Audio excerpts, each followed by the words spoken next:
So, What letter is this? Q. Q. This Yeah. is indeed a Froggy. All right, welcome to the Patriot Hour for Friday, November 30th, 2018. I'm Michael. If you're new to the channel, thanks for stopping by. We know your days are busy and packed, so we try to bring you tidbits of information at the time that we think is most needed, and keep them short and simple so you guys can move on and do your own research or do other things that you got going on, but that way you're informed. All right, so again, just wanted to touch base on some questions. What's happening? Are we getting result with the Q movement? Well, my big thing that we've been waiting on is Huber. All right, so we know for the last year with, we got this article here we're going to jump into, Jeff Sessions when he recused himself. So this comes from, it was updated today. Comes from November 25th, but it was updated today with a little bit of whether there was something updated or, something wrong in here, but it's been updated. So from the moment it was announced that Jeff Sessions was resigning as Attorney General to be replaced by a far lesser known Matthew Whitaker, the mainstream media began pushing a narrative that President Donald Trump is preparing to fire Special Counsel Robert Mueller. Now, this has been going on. They've been talking about him firing him for a lot longer than just recently, but it's back. All right, it's coming back 2.0. Trump's looking to get rid of Mueller. Trump critics are convinced that the country is seeing right now is a slow rolling repeat of infamous Saturday Night Massacre of the Watergate scandal, with President Richard Nixon, who was desperate to stop the probe before it reached the White House. He ordered Attorney General Elliot Richardson to fire Special Counsel Archibald Cox. Richardson refused and then resigned. Deputy Attorney General William Rooklish also resigned rather than following Nixon's order. So then it fell into the Solicitor General Robert Bork to fire Cox. Nixon's desperate gambit to stall the Watergate investigation failed to save his presidency, and then he resigned shortly after. So using the events of the 1973 as their template, some Trump critics are assuming that Sessions was ordered to fire Mueller, and he refused, which led to his being forced to resign so that a more complacent or compliant person could be move into the post. So it's assumed that Whitaker is Trump's personal hand-picked attack dog who will do whatever the president commands him to do. All right, the hysterical narrative assumes that Trump sees Mueller and his team as a real threat to himself and to his administration. For 2 weeks now, anti-Trump forces have loudly beaten the drum that Mueller mustn't be fired under any circumstances. Outgoing Senator and fierce Trump critic Jeff Flake of Arizona has thus far made on a good promise not to vote to confirm any more judges until the Senate brings to the floor an unconstitutional bill he authored that literally makes it impossible for Mueller to be fired by the president, by the attorney general, or anybody else. So that's funny. So we're going to skip down here a little bit. So Huber coming to D.C. All right, Republican Mark Meadows, Republican out of North Carolina, Representative Mark Meadows, Republican out of North Carolina, revealed during an interview to the Hill radio program, The Rising, that U.S. Attorney John Huber of Utah is scheduled to come to D.C. on December 5th and give testimony to the House Oversight Committee about his investigation into issues surrounding the Clinton Foundation. Meadows gave no indication in the report by Solomon or whether the scheduled December 5th hearing will be open to the public.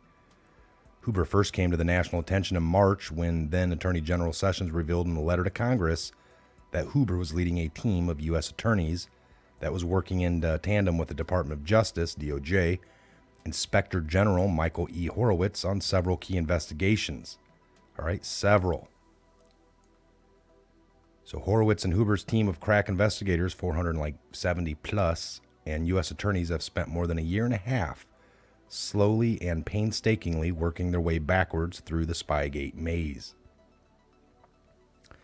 All right, so we know all these things are real. We know there's real corruption. There was all of our intelligence communities and spying apparatuses that were developed for every other reason but then to spy on Americans was used against a candidate coming in for presidency, which could be any civilian, any person that shot to do this could have had this happen to them. You're not part of the big system up there. They turned it all on you, and they were, folks, this is what we should be most upset about, and it's coming to light. And I don't know how you can't have people go down for this, all right? All we've heard about for 2 years and $44 million in taxpayers is Russia, Russia, Russia, Trump and Russia, Trump and Russia. And at the end of this now, we're nearing it, 2 years. All they got is couple of people for lying. Nothing to lie about Russia. Certain times in their own lives that they've lied about things that doesn't quite add up with the FBI because they had everything that these people handed over.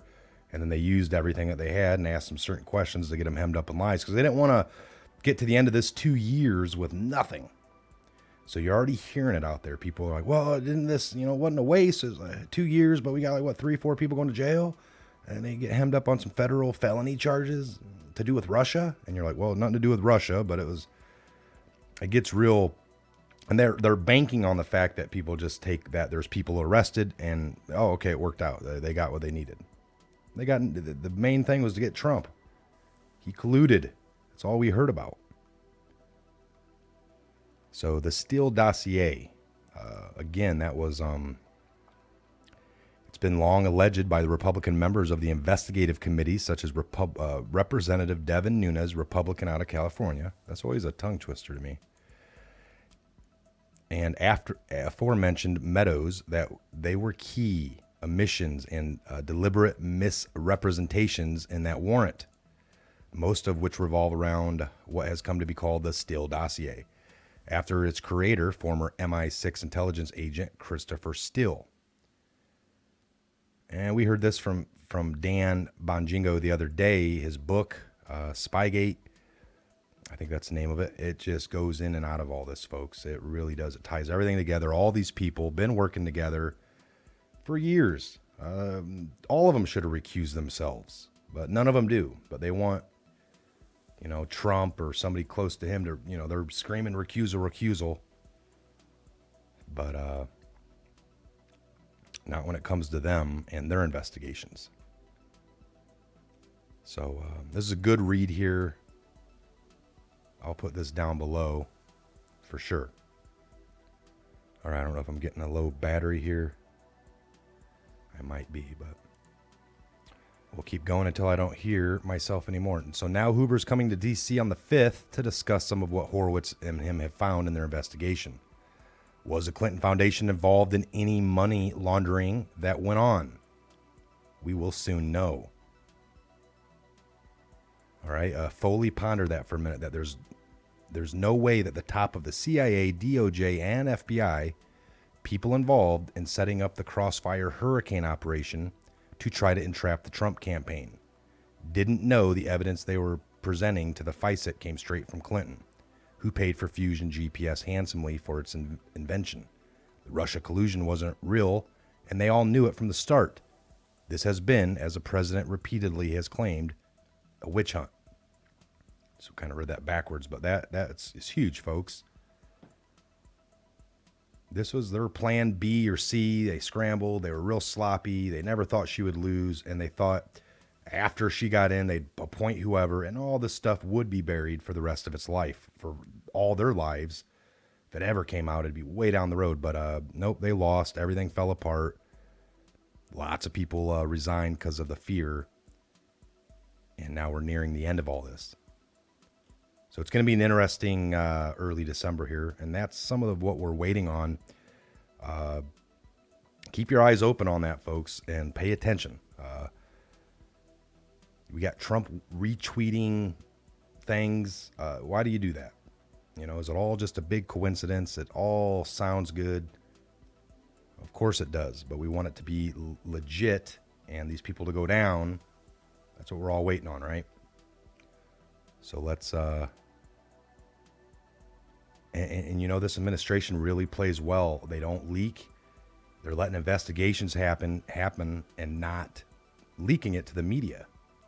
That's huge. We don't want leaky. We want full investigations, proper investigations. We don't need the narrative set every couple days to keep us going. This has been the most quietest one, this Hoover behind the scenes. They've done a great job keeping everything on the opposite of that.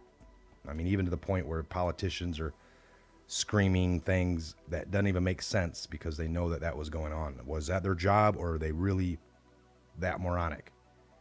We'll find out. We will find out.